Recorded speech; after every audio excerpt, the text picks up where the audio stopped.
In fact, every local church should have the Word at its center, should have the Word directing it.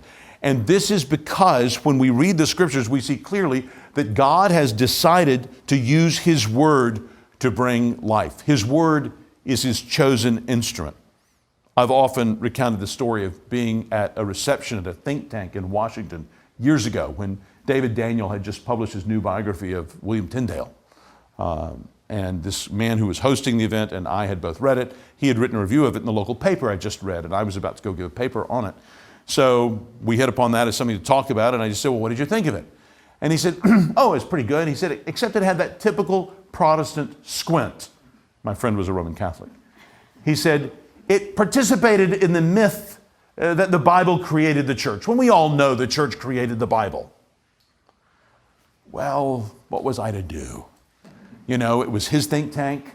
I was his guest. On the other hand, I was a busy pastor. I didn't really care if he ever invited me back. And he well knew where I was theologically. I was an evangelical Protestant. So I said, Rob, that's ridiculous. God's people have never created God's Word. God's Word has always created God's people. From when He speaks and the worlds are created, to Genesis 12, where His word of promise goes out to Abram and Abram responds. He's made God's father of God's special people. To Exodus 20, when the words go out in the Ten Commandments and Israel is taken as His special nation. To Ezekiel 37 in the vision of the valley of the dry bones, when this vision is given of God's life coming through the Word, the Ruach, His Spirit coming with the Word. To John 1, when the Word came and was made flesh.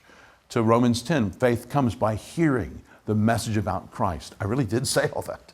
You know, I said that God's people have never made God's Word. God's Word has always made God's people.